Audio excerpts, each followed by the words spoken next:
छोटे से गांव में राजू नाम का एक 18 वर्षीय लड़का रहा करता था। राजू अनाथ था। उसकी माँ उसे जन्म देते ही चल बसी और उसके पिता ही उसे पालने के एकमात्र सहारा थे। जब राजू 8 साल का था तो उसके पिता किसी काम से जंगल गए और फिर कभी लौट कर नहीं आए। उसके बाद राजू पूरी तरह अकेला हो गया। राजू गांव की एक टूटी फूटी झोपड़ी में रहता था। उसके घर के पास ही गांव का सरपंच और उसकी पत्नी रहते थे। उनकी अपनी कोई संतान नहीं थी, इसलिए राजू के माता पिता के गुजर जाने के बाद उन्होंने ही राजू को पाला। ये लो राजू बेटा, ये खाना खा लो और अगर कम पड़े तो मुझसे आकर ले लेना। अरे मौसी, मैं कब तक आपके ऊपर बोझ बनकर बैठा रहूंगा? अब तो मुझे शर्म आती है। अरे बेटा, ये तुम कैसी बातें कर रहे हो? अगर तुम हमारे अपने बच्चे नहीं हो तो इसका मतलब थोड़े ना है कि तुम हम पर कोई बोझ हो। आगे से ऐसी बात मत करना।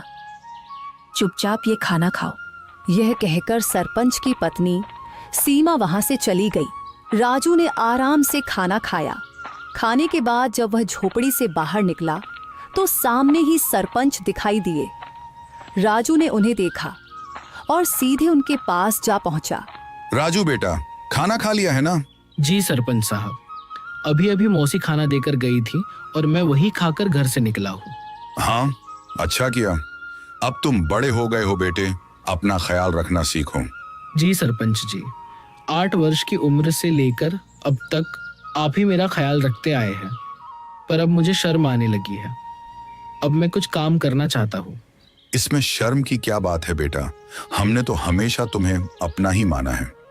लेकिन अगर तुम्हारा मन फिर भी कुछ करने का है तो सुनो, गांव के पास वाला जंगल अब पहले जैसा खतरनाक नहीं रहा। चाहो तो वहां जाकर लकड़ियां काट सकते हो या शहद इकट्ठा कर सकते हो। जी सरपंच जी, मैं कल ही जंगल जाऊंगा। अब समय आ गया है कि मैं अपने लिए और आपके लिए कुछ कर दिखाऊं। अगले दिन राजू एक कुल्हाड़ी लेकर जंगल की ओर चल पड़ा। कुछ ही देर में वह जंगल पहुंच गया। जंगल में कदम रखते ही उसने सोचा, कुछ भी कहो, सरपंच जी ने बचपन से लेकर अब तक मेरी बहुत मदद की है। अब समय आ गया है कि मैं अपने पैरों पर खड़ा होकर दिखाऊं और अब मैं उनकी सेवा करूं ताकि उन्हें अपनी संतान की कमी महसूस ना हो और वे हमेशा खुश रहें। अभी राजू ये सोच ही रहा था कि अचानक उसकी नजर एक कोयल पर पड़ी जो उसे बड़े ध्यान से देख रही थी। अरे, यह कोयल मुझे इतनी गौर से क्यों देख रही है? इसका आकार तो बाकी कोयलों से बड़ा है और देखने में भी यह कुछ डरावनी लग रही है। राजू ने अभी इतना ही कहा था कि तभी कोयल उड़ती हुई उसके पास आ गई और इंसानी आवाज में बोली, मैं तुम्हें भली भांति पहचानती हूँ। तुम्हारा नाम राजू है और तुम मोहन के बेटे हो। कोयल को बोलते हुए देखकर राजू बहुत डर गया और बोला, ये कैसे मुमकिन है? तुम तो कोयल हो, फिर इंसानी आवाज में कैसे बात कर रही हो? शायद ये मेरी आंखों का धोखा है। भला कोई कोयल इंसानों की तरह बोल सकती है? नहीं, यह तुम्हारी आंखों का धोखा नहीं है। मैं सचमुच बोलने वाली कोयल हूँ। असल में मैं भी कभी इंसान थी, लेकिन एक तांत्रिक ने मुझ पर श्राप दे दिया और मैं कोयल की शक्ल में बदल गई। मैं तुम्हारे पिता के रहस्यों के बारे में सब कुछ जानती हूँ। वे कुछ समय पहले जंगल गए थे और फिर कभी वापस नहीं आए। अरे, न जाने कौन हो तुम। मैं ऐसे कैसे तुम्हारी बात पर विश्वास करूं? कभी सोचा है तुमने? तुम पिछले कई वर्षों से बिना पिता के रह रहे हो, लेकिन गांव में कोई भी तुम्हारे पिता के बारे में बात नहीं करता। तुम्हारी कोई मदद नहीं करता सिवाय तुम्हारे गांव के सरपंच के। लेकिन मैं तुम्हारे पिता के बारे में सब कुछ बता सकती हूँ। तुम्हारे पिता अभी जिंदा हैं और मुझे यह भी पता है कि वे कहाँ हैं। अच्छा तो बताओ, मेरे पिता कहाँ हैं? मैं उनसे मिलना चाहता हूँ। मैं तुम्हें जरूर बताऊंगी, मगर उससे पहले तुम्हें मुझे इस श्राप से मुक्त कराना होगा। राजू को न जाने क्यों उस कोयल से डर महसूस होने लगा। अरे, मुझे तो लगता है कि यह कोई राक्षस है जो मुझे अपने जाल में फंसा रहा है। इससे पहले कि यह मुझे नुकसान पहुंचाए, मुझे यहाँ से भागना होगा। यह सोचते ही राजू तेजी से गांव की ओर दौड़ पड़ा और कुछ ही पलों में अपने घर पहुंच गया। घर पहुंचकर राजू हांफते हुए बोला, अरे बाप रे, ये जंगल तो बहुत खतरनाक है। यहाँ तो जानवर भी इंसानों की तरह बातें करते हैं। मुझे तो लगता है कि वह जरूर कोई राक्षस था। मैं अब कभी उस जंगल में नहीं जाऊंगा। अभी राजू ये सोच ही रहा था कि उसी समय सरपंच की पत्नी उसके लिए खाना लेकर आ गई और राजू को घबराया हुआ देखकर वह बोली, अरे राजू बेटा, ये घबराए हुए क्यों हो? और तुम्हें पसीना भी आ रहा है। सब खैरियत तो है ना? कुछ नहीं मौसी, बस थोड़ा सा सिर दर्द हो रहा था। अरे बेटा, अगर तबीयत ठीक नहीं है तो काम मत करो। लो, पहले ये खाना खा लो और थोड़ा आराम कर लो। राजू ने मौसी से सर दर्द का बहाना बनाकर सच्चाई छिपा ली। मौसी ने ज्यादा सवाल नहीं किए, बस खाना उसके हाथ में दिया और धीरे से कमरे से बाहर चली गई। राजू ने खाना खाया और सो गया। अगली सुबह जब राजू नींद से जागा तो उसके मन का डर समाप्त हो चुका था। वह अपने आप से बोला, अरे शायद मैं कल उस कोयल को बातें करते देखकर कुछ ज्यादा ही डर गया था, लेकिन अगर सोचूं तो उसकी बातों में सच्चाई नजर आती है। वह कोयल मेरे पिताजी के बारे में जरूर कुछ जानती है। और यह भी सच है कि गांव में कोई मेरे पिताजी के बारे में बात नहीं करता। जब भी मैंने सरपंच जी से अपने पिताजी के बारे में पूछा, उन्होंने हमेशा बात टाल दी। बस इतना ही कहा कि मेरी माँ जन्म देते ही चल बसी और मेरे पिताजी कई साल पहले जंगल गए थे, जो फिर कभी वापस नहीं आए। मुझे उस जंगल में जाना चाहिए और उस कोयल को ढूंढकर अपने पिताजी के बारे में पूछना चाहिए। यह कहकर राजू जंगल की ओर चल पड़ा और कुछ ही देर में वह जंगल के उसी स्थान पर जा पहुंचा जहां कल उसे वह कोयल मिली थी। वह कोयल वहां पहले से ही मौजूद थी और राजू को देखकर उड़ती हुई सीधा उसके पास आ गई। मुझे पता था कि तुम जरूर आओगे, क्योंकि तुम भी अपने पिताजी मोहन की तरह ही बहादुर हो। मैं सिर्फ इसी वजह से आया हूँ क्योंकि मुझे अपने पिताजी से मिलना है। तुम कह रही थी कि तुम मेरे पिताजी के बारे में जानती हो, तो बताओ मेरे पिताजी कहाँ हैं? मुझे उनसे मिलना है।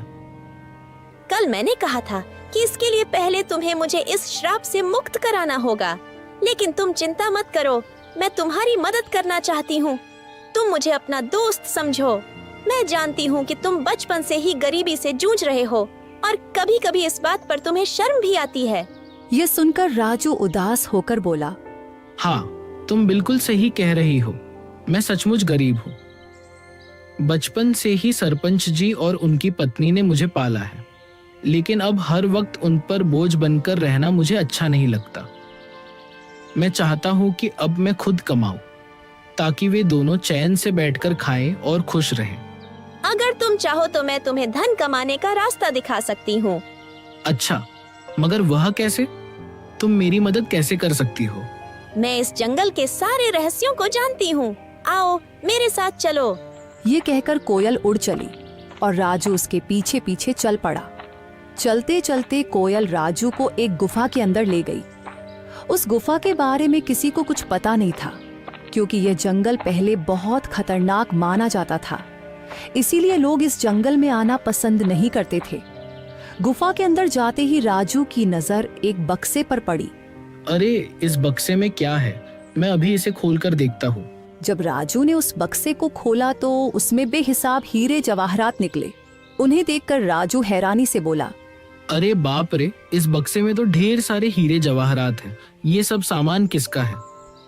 तुम पहले धनवान बनो, फिर मैं तुम्हें बताऊंगी कि मैं इस श्राप से कैसे मुक्त हो सकती हूँ। और जब तुम मुझे इस श्राप से आजाद कर दोगे तो मैं तुम्हें तुम्हारे पिताजी से मिलवाऊंगी। मुझे पता है कि वे कहाँ हैं। उस दिन का तो मुझे बेसब्री से इंतजार रहेगा। लेकिन एक बात याद रखना, मेरे बारे में किसी को कानो कान खबर नहीं होनी चाहिए। अगर किसी को पता चल गया तो तुम्हारे लिए अपने पिताजी से मिलना मुश्किल हो जाएगा। राजू वह बक्सा उठाकर अपने घर की ओर चल पड़ा। घर पहुंचकर उसने बक्सा एक तरफ रख दिया।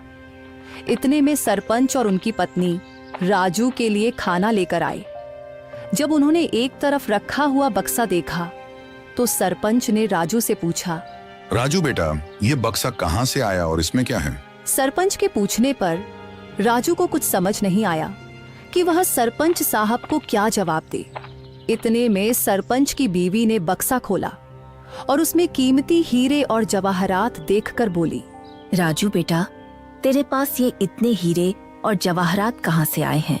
राजू उन्हें सब कुछ सच बता देता, लेकिन वह कोयल की बातें याद कर रहा था जिसने उसे सख्ती से मना किया था, इसलिए उसने कुछ और ही बता दिया। मौसी, मैं जंगल में लकड़ियां काटने गया था। लकड़ियां काटते काटते मैं काफी आगे निकल गया और वहां मुझे एक गुफा दिखाई दी। जब मैं उस गुफा के अंदर गया तो वहां मुझे यह बक्सा दिखाई दिया। मैंने उसे वहीं से उठाया और घर ले आया। राजू, तुमने यह ठीक नहीं किया। हो सकता है ये सारे हीरे जवाहरात बादशाह के हों। शायद उसने इन्हें वहां सुरक्षित रखा था। अगर यह बात कहीं बादशाह तक पहुंच गई तो वह हमें सख्त सजा देगा। सरपंच के मन में गहरा डर बैठ गया था। अगर यह बात किसी तरह बादशाह तक पहुंच गई तो वह हमें सख्त सजा देगा। इससे पहले कि यह बात बादशाह तक पहुंचे कि किसी ने उसका सोना चुरा लिया है, हमें तुरंत यह सोना बादशाह के पास पहुंचा देना होगा। सरपंच की बातें सुनकर राजू ने सोचा, अब सरपंच जी को कैसे बताऊं कि ये हीरे और जवाहरात बादशाह के नहीं हैं? ये तो मुझे वही कोयल ने दिए हैं। लेकिन अगर मैंने सरपंच साहब को कोयल के बारे में बता दिया तो मेरे लिए अपने पिताजी से मिलना मुश्किल हो जाएगा और मेरे लिए इन हीरे और जवाहरात से ज्यादा अपने पिताजी से मिलना जरूरी है। राजू के लिए इन हीरे और जवाहरात से ज्यादा अपने पिताजी से मिलना जरूरी था, इसलिए वह सरपंच के कहने पर बादशाह को हीरे और जवाहरात देने के लिए राजी हो गया। ठीक है सरपंच साहब, जैसा आप कहे। हम अभी यह बक्सा बादशाह को दे आते हैं। यह कहकर राजू ने वह बक्सा अपने सर पर उठा लिया। फिर वह